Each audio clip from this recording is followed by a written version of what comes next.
This message comes from Organic Valley, a farmer-owned dairy cooperative of small organic family farms dedicated to protecting where food comes from. Learn more at ov.coop. This message comes from Apollo. Apollo is helping finance solutions to some of the most complex challenges the world is facing. Apollo, investing in tomorrow, today. Learn more at apollo.com. When have you felt overlooked? I think my whole life. I think as a Native kid, you feel that way because of the lack of seeing yourself in mainstream media. I'm Rachel Martin, and this is Wildcard, the game where cards control the conversation. Each week, my guest chooses questions at random from a deck of cards. Pick a card 1 through 3. Questions about the memories, insights, and beliefs that have shaped them. You know, Res Dogs definitely changed that. My kids don't know what it's like to not see themselves on screen. My guest this week is writer and director Sterlin Harjo. And no one will ever know what that feels like again because of the show. So, that's pretty amazing. I got lost in a world that wasn't mine recently, and I wanted to stay and hang out with the people who live there because after 3 seasons of Reservation Dogs, I had fallen in love with 4 teenagers from Oklahoma. They're Native American kids living on a reservation, trying to figure out their lives after one of their best friends dies. It is poignant and hilarious, and it echoes a lot of Sterlin Harjo's own life. He is Seminole and Muskogee, and he grew up in rural Oklahoma. He's one of the founding members of this Native American comedy group called the 1491s. And all his creative work is about showing the full dimension of what it means to be Native in this country. Reservation Dogs was nominated for the Emmy for Best Comedy this year, and I talked to Sterlin before the awards show. And even though he didn't get that prize, he got something better. He got to watch one of his young actors take up the mantle of representation for Native people himself. DeFaro Wunatai went to the Emmys with a red handprint painted on his face as a reminder of violence against Native women. In addition to that message, DeFaro told Variety magazine that doing Reservation Dogs taught him, quote, how important it is that we are the ones to tell our stories. Sterlin Harjo did that. He inspired a new generation of Native actors, writers, and directors to tell their own stories their own way. Just a heads up, in this conversation, Sterlin likes to drop the occasional curse word. Sterlin Harjo, welcome to Wildcard. We are so happy that you're here. Thank you, Rachel. Thanks for having me. So, we have this game. Yeah. And I think it's fun. I think you're going to enjoy the process. I'm excited. I'm very excited. It's one of my favorites. You say that to all the game show hosts. So let me tell you how it's going to go. I've got a deck of cards in front of me. All right. Each card has a question on it that I'd love for you to answer. So I'll hold 3 up and you get to pick one at random, 1 through 3. Okay. Right. You have 2 tools at your disposal. You get 1 skip. So if a certain question is just not doing it for you, you can just skip it and I'll replace it with another one from the deck. Yeah. And you get 1 flip is the other thing. It's basically a way to buy yourself time. You can ask me to answer the question before you do. Cool. And then you still got to answer it. Got it. But, it gives you a minute to think. And you can take as much time as you want with each question.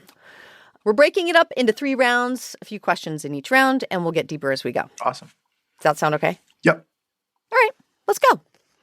Here are the first 3 cards. Cool. You pick 1, 2, or 3. 2. What's something your parents taught you to love? I would say people, community. Yeah?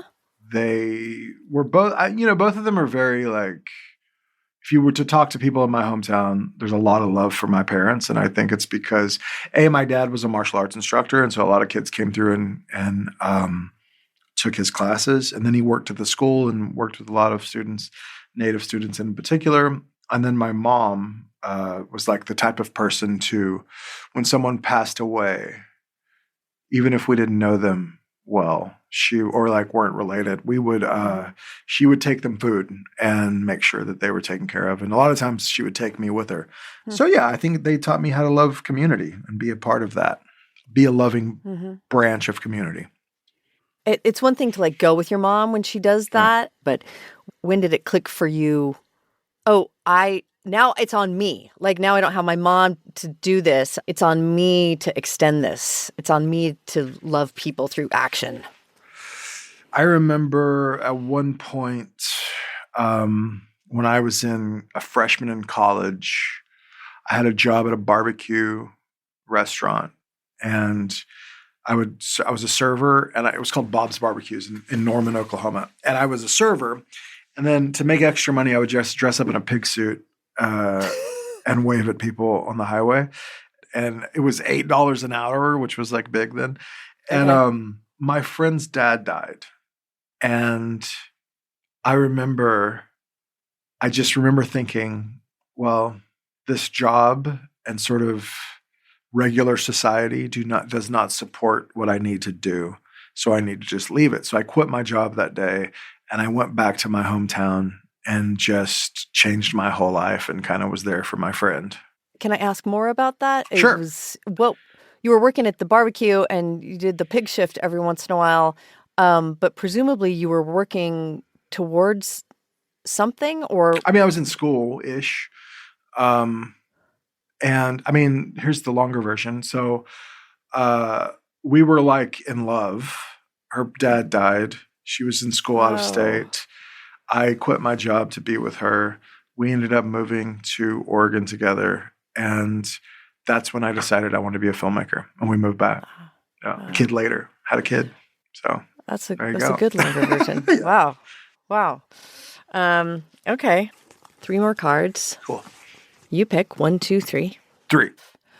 Were you ever obsessed with a particular cosmic question as a kid? Yeah, very much. I used to almost have panic attacks as a kid over the idea of infinity and that space keeps going. If I sit there and I would think about it, I would go into a place where I'm really feeling it and knowing it and the idea of infinity and never ending. And that's too big. That's crushing. It feels like they could crush a human. I mean, there's things that like our minds can't fathom, and that's one of them. And somehow built into our brains, I think we have a way to cut that off. Yeah. And for me, I can dip into that, and that's scary as shit. Yeah, because I don't think of that, and I didn't as a kid. And when I do, it doesn't make me feel scared. I think it's like one of those things, like when, there's like the hormone with women after childbirth where they're like, oh yeah, I can do that again. Or like right after they're like, oh, I'm never doing that again. And then like right after, like, I can do that again. Let's go, With selective memory. Like you forget the trauma. I used to see a hand in the sky. That's crazy. Interesting. Yeah, I used to see a hand in the sky. And I don't know what that was. Like when I was like 4 or 5, I remember looking up into the sky and there was a giant hand, like the palm of a hand, like that. And I would like marvel at it, and I would tell my mom and them, and it freaked them out because I'd be like, "Do you see that? You see the hand?"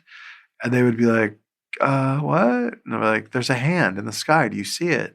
And I remember my mom saying, "Oh yeah, I see it. That's just God counting His people," just like trying to say something, and I'd be like, "She doesn't see it." And then I remember I was riding with my cousins one time, my mom and my grandma, and I saw the hand again, and I was telling them, and my cousins were acting like they could see it too. And I remember overhearing my mom talking to my grandma, obviously worried about me, going, yeah, he's been seeing that. I don't know what that is,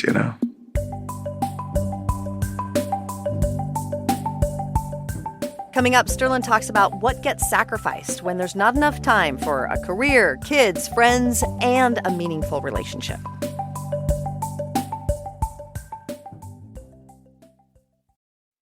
This message comes from Apple Card. If you love iPhone, you'll love Apple Card. It's the credit card designed for iPhone. It gives you unlimited daily cash back that can earn 4.40% annual percentage yield when you open a high-yield savings account through Apple Card. Apply for Apple Card in the Wallet app. subject to credit approval. Savings is available to Apple Card owners subject to eligibility. Apple Card and Savings by Goldman Sachs Bank USA, Salt Lake City branch. Member FDIC. Terms and more at applecard.com. This message comes from Schwab. With Schwab investing themes, it's easy to invest in ideas you believe in, like online music and videos, artificial intelligence, electric vehicles, and more. Schwab's research uncovers emerging trends, then their technology curates relevant stocks into over 40 themes to choose from. Schwab Investing Themes is not intended to be investment advice or a recommendation of any stock or investment strategy. Visit schwab.com/thematic investing. Support for this NPR podcast and the following message come from Amgen, a biotechnology pioneer leading the fight against the world's toughest diseases such as cancer, heart disease, asthma, and osteoporosis. In a new era of human health, Amgen continues to accelerate the pace of change, operating sustainably and drawing upon deep knowledge of science to push beyond what's known today. With each decade, they reliably deliver powerful new therapies to patients. Learn more at amgen.com. This message comes from NPR sponsor Instacart. Worried about letting someone else pick out the perfect avocado for your perfect impress them on the third date guacamole? Well, good thing Instacart shoppers are as picky as you are. They find ripe avocados like it's their guac on the line. So let Instacart shoppers overthink your groceries so that you can overthink what you'll wear on that third date. Download the Instacart app to get free delivery on your first 3 orders while supplies last. Minimum $10 per order. Additional terms apply.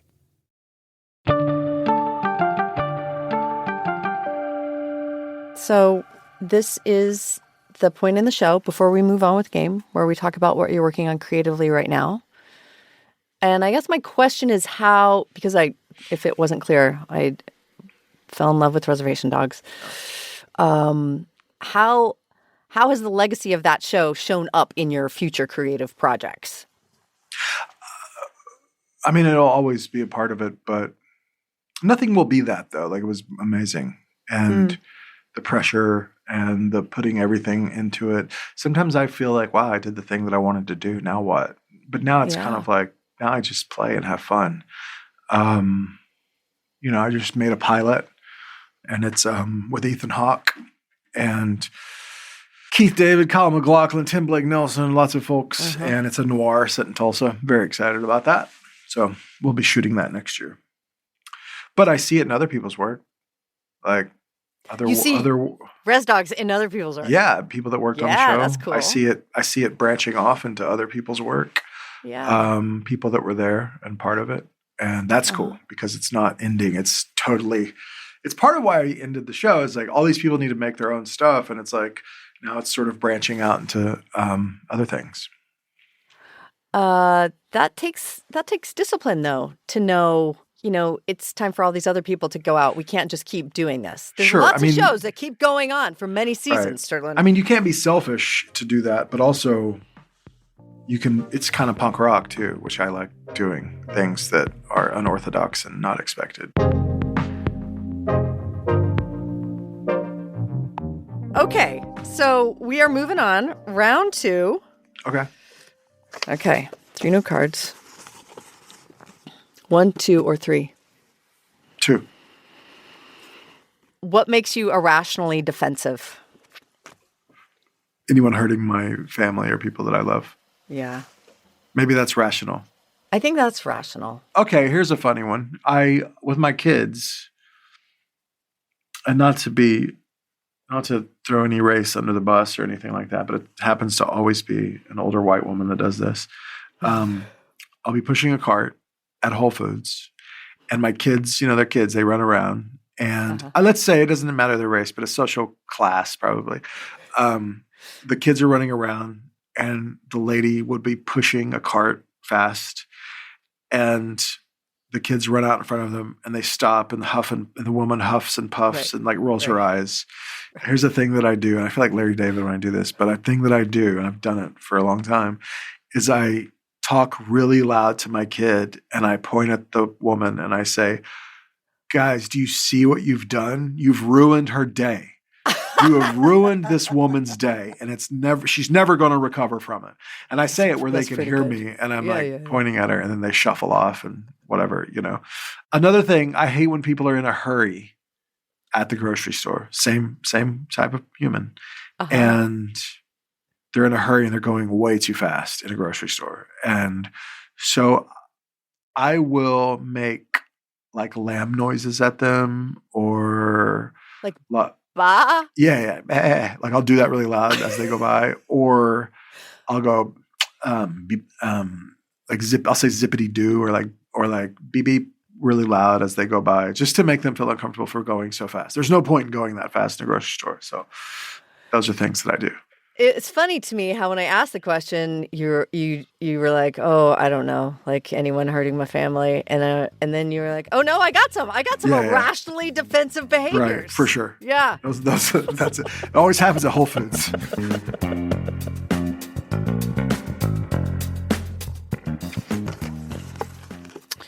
3 more cards. 1, 2, or 3. 1. What feels unreachable to you? What feels unreachable?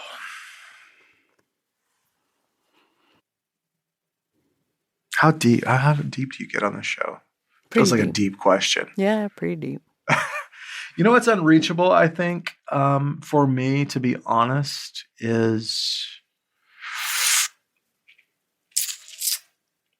I think like a calm, sustainable relationship. Mm-hmm. There's so much work. You have to do so much work. You have so much. And then I also kind of give, I think, to a lot of people. And then, you also have your kids. Mm-hmm. And being so busy right now, there's not time for that, So I think that, there's been attempts, obviously, throughout the years, but like I truly feel like that's the thing that's, unattainable right now.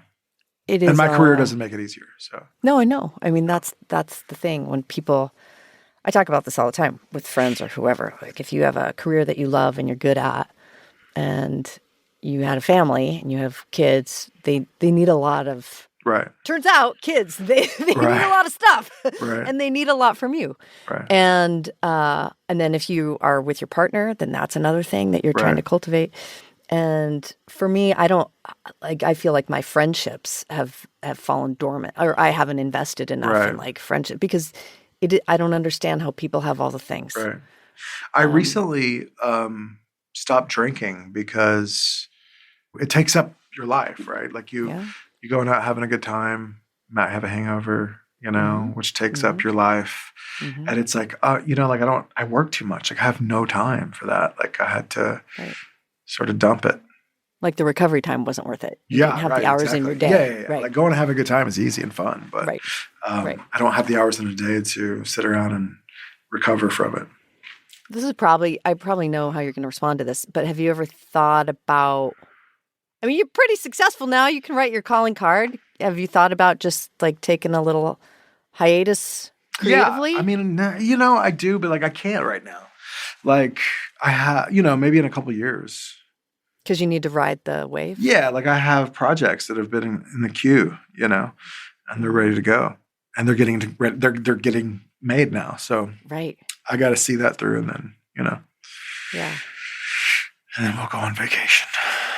Go on vacation, and I don't know. We barely know each other, but I think that there is a relationship out there for you. Thank you. Sterlin Harjo. Thank you. Not that you need me to encourage you on that front, but when the time is right. Sure. It'll happen.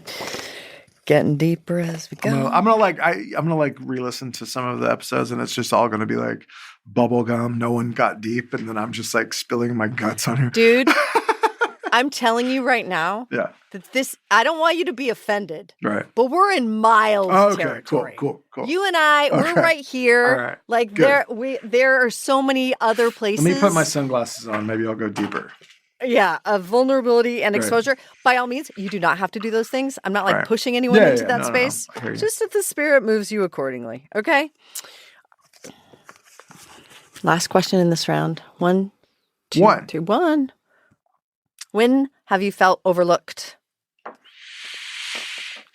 I think my whole life. I think as a Native kid, you feel that way because of the lack of seeing yourself in mainstream media. And, Res Dogs definitely changed that. My kids don't know what it's like to not see themselves on screen.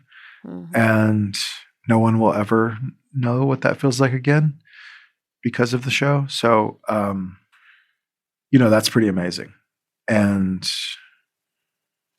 you accepted what you got when you were younger, when we were younger, because it was like, oh, we're the evil bad guys in the Western that say nothing but just scream and, kill white women. But now there's other examples. So it's not a moment, but do you remember a consciousness setting in when you realized this is sort of messed up, that these are the people? I remember seeing a movie called The Seminole Wars or something, and I'm Seminole. My dad called me in there, and it was a Western. And they were all dressed like Lakotas. And at that point, I knew what, Seminoles dressed like, and I knew that wasn't what we were. But it was kind of this moment of like, wow, it doesn't matter. We're being represented. Sure, let's just enjoy it, Mm-hmm. There's other good examples as well. One Flew Over the Cuckoo's Nest was a great example where, Will Sampson, who's from my tribe, who plays the sort of mute Indian in it, who isn't mute, who's tricking everyone. Yeah. So it's sort of a play on, I think, the stoic Indian who doesn't talk and is mindless. And then you find out that he's actually tricking people all along. That was kind of a good, inspirational representation, I think, when I was young. When we come back, we talk about the upside of funerals.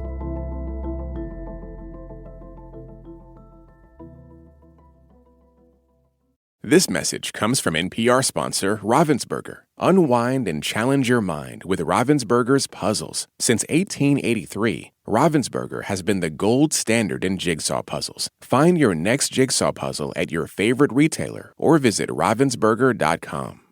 Support for NPR and the following message come from Visit St. Pete, Clearwater, Florida, where fall color seekers can find 35 miles of sugary white sand beaches and emerald green Gulf waters. Explore the kaleidoscopic colors of more than 30 museums and galleries and over 500 street murals. Paddle through vibrant green mangrove tunnels and take in fiery red, orange, and yellow sunsets night after night. Just a few of St. Pete Clearwater's fall colors. More at visitspc.com.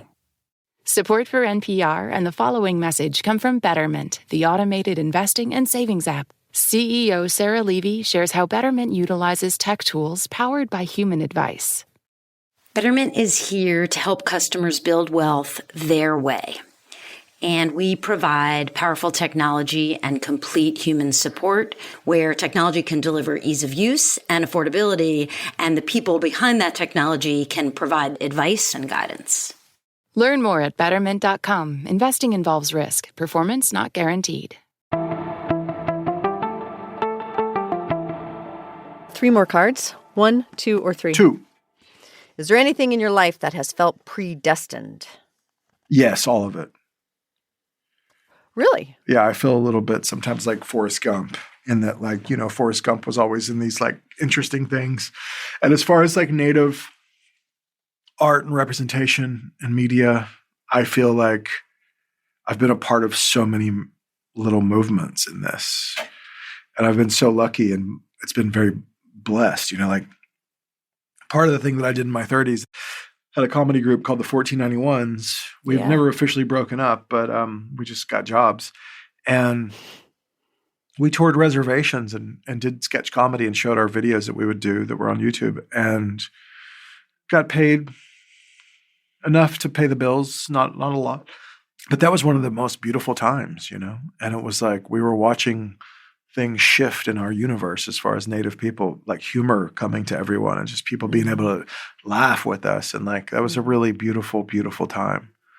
And it's a whole era that's not here anymore. I mean, this is more like post-Res Dogs era now, and, it's just been a really cool, beautiful life. So, But that's different. So I hear you appreciating all these great things that happened, but predestined destiny, like fate. I mean, all of that I think was fate, though. You do. So is there a guiding hand in that? Like, is there a divineness? Yeah, I think that I think there could be sort of energy or something, but I was meant to meet Ryan Redcorn, Dallas Goldtooth, Bobby Wilson, and Migazi Pinsino. We all came together in this weird way. And yeah. And then we all ended up going on, and I hired them to be in and write Reservation Dogs with me. And we were meant to be together to do that. And everything that we did with our comedy group was used and implemented in the writing of the TV show. And, a lot of us say this a lot. It's like, man, no one would believe us. Like when we're old someday, we're going to tell our grandkids, like, well, all of these things that we did, and no one's going to believe us because it did feel like we were destined to find each other and meet each other and become a part of this thing.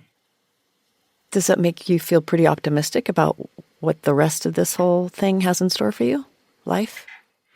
Yeah. I mean, there's also the other side of that, which is like, you did it. See you later. There's that. So and now the other part of your destiny. Right. Exactly. Yeah. Okay. 3 new cards. 1, 2, 3. You pick. 3. How often do you think about death? All the time. Way too much. I was thinking about it right after the last thing that we just said, actually. I was thinking about the line by the band the Turnpike Troubadours in a song where he says, everybody wants to be Hank Williams, but nobody wants to die. And I think that it is definitely prevalent in all of my work because I think that there were people that died in my life when I was young that had a great impact on me that I just couldn't figure out. I couldn't figure out the mystery of that. And, I couldn't figure out where they go and what is this that I signed up for? And I've been exploring that ever since. What do you mean? The living part? Like they're here and then they're not here? Yeah.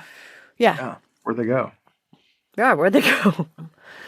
Like when you lose a loved one, it's just this cognitive dissonance. You don't understand. Right. They were just here. Right. And how are they not? And where do they go? And everybody says they can live on. And, my mom died of cancer. She had a long death. So she got to plant a lot of stories for us about how to remember her. Right. So she got to buy us wind chimes and say, I live in the wind. And that's a comforting idea for me. And it doesn't change the fact that she's still just like not here. Right. So, yeah, I think about death all the time too. I mean, I think having kids is the most heartbreaking of all. Like if you are confused by death and scared of death, or confused by it and just blown away by it, wait till you have kids. Yeah. And then you look at them and it's like, whoa, like nothing good in the end. However it ends. Yeah. Right. Yeah. Right. The separation from them. What I also appreciated about the show, and just what you told me earlier about going around when people would die and your mom would be like, now it's our thing. We go and we bring food. Right. But also just like going to a lot of funerals. Like, I don't think people go to enough funerals. I don't think they do either. I grew up at them. I think they're important. And it was one of the best times because I think that people are very honest with each other after someone dies, like people that would normally not say I love you, say I love you. There's people in my family that maybe I had a falling out with or not talking at the moment. And you just think like, calling them might not work, but at a funeral we'll talk again, and I've seen that happen a lot with like family coming together at funerals and sort of throwing out the past and moving forward. I love that. Okay. 3 more cards. These are the last 3. 1, 2, or 3. 2 again. 2. Is there anything in your life that feels like praying? Hunting.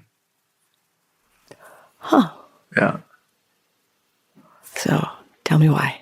Because I think that praying is similar in that when we go to our ceremonial dances, they're at night and it's around a fire, and I feel the same that I do there, which is very prayerful. I feel the same there as I do hunting. And I think because when you're hunting, you are very close to life and death. Mm-hmm. You know what's coming. You know what's possible. You know that any minute you could be ending something and, literally covered in blood. And that's sad, both devastating and sort of primal and literally what we were supposed to be doing as humans because, that's how we survive. Mm-hmm. So it's kind of built into our DNA, I think. But you're also hyper aware. You're in the forest with nothing but yourself. You're hyper aware and you have nothing but yourself to contend with. So everything that you're feeling insecure about, or everything that you're unhappy with yourself about, or any argument that you're in at the moment, all of that bubbles up to the surface and it's like on the edge of your eyelids and on the top of your mind. And you have to deal with it. And you have to be at peace with it. And it ends up being a very peaceful thing, I think. But it's also very hard because, it does bring your anxieties to the surface.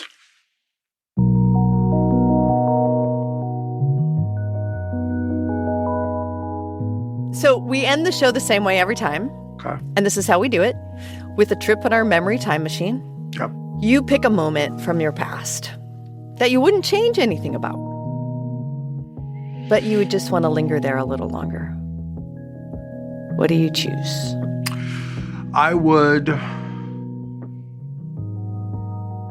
go to my grandma's kitchen while my grandma, her brothers and sisters are sitting around the table, telling stories, laughing and talking. And I'm there soaking it all up, not knowing that I was learning how to tell stories at the time. And I was learning how to tell a story like them and use humor and sadness and drama and everything. And not knowing that knowledge and the things that they were saying were going to be gone. I wish I could go back to that.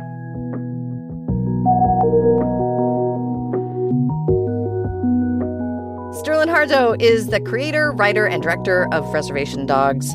Sterlin, thank you so much for doing this. I really appreciate it. It was really fun for me. Thank you so much. It was really fun for me. What a game.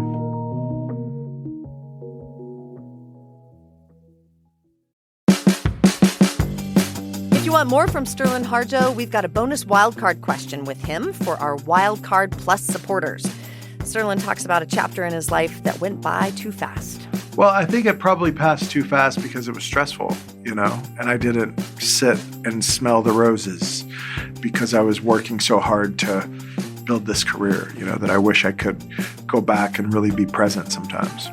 You can listen to that bonus episode and every one of our episodes sponsor-free by signing up for Wildcard Plus at plus.npr.org/wildcard.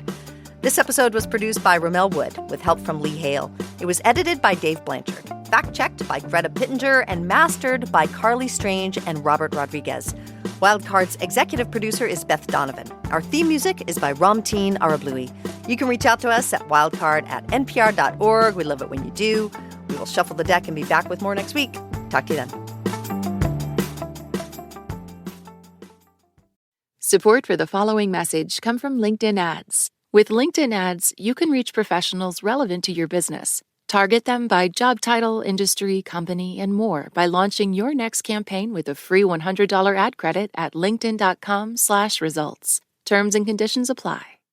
This message comes from NPR sponsor Vuori, a new perspective on performance apparel. Check out the latest Dream Knit collection by visiting vuori.com/NPR for 20% off your first purchase. Exclusions apply. Visit the website for full terms and conditions.